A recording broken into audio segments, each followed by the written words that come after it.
Kanti uvoicemail yini bafowethu mina ngididekile. Angisatholi kanti uvoicemail kanti yini. Kanti uvoicemail yini kahle mhlawumbe yimongazi.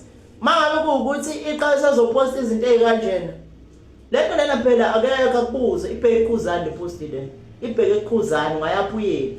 Bese kuthiwa hayi uvoicemail. Lalela emala uvoicemail kanjani kusakhulunywa izinto ezikanje because all know ukuthi le post leni ibheke kuZani nkulunkulu kwaMishembe. Hambe epage ndakuZani yobuka ukuthi khona into egudla umthandeni. Hambe yobuka. Into ekhulunywa lapha iSpring Picnic kuphela. Yeah, sho lensizwe sencane laphana. Abantu kumele bekwazi bek-understand when it comes to ukhuzani abantu basho enye into kanti baqonde enye. Kuba nokukhuluma okwavela ukuthi yena umuntu akasena mbangi, akasafuna ukuqhathaniswa, akasafuni ukuthiwa ubanga nobani, wayezele ukuzodlala yena emculweni usedlulile lapho yena, so kudlulweke lapho yena futhi ajike umuntu kube namagama ayiziswana ayigudlisayo.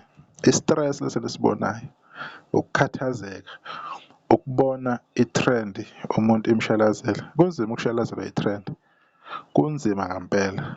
So uthi uzama ngayo yonke indlela ubona uthi hayi kahle kahle awunakeki ngendlela okumele abunaka ngayo. Athi uyabheka ngapha amafikizo yibo abadumayo, uthi uyabheka ukhipha isound ethatha 3 days abantu sebeyikhohliwe.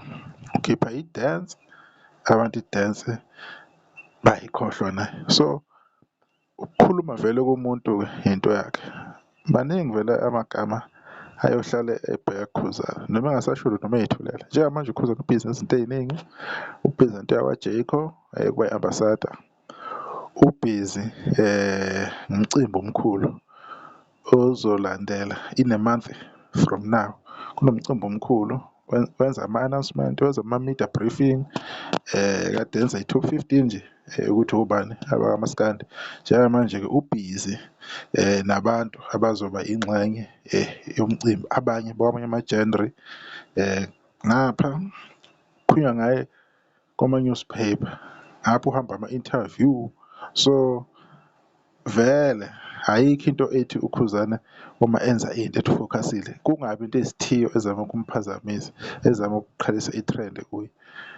Ngiyabonga nje ukuthi ukhuzana sewa-understand ukuthi ezinye izinto angasayinaki the way ayinaka ngakhona futhi zingamhluphi enhlizweni nasemphefumulweni wakhe.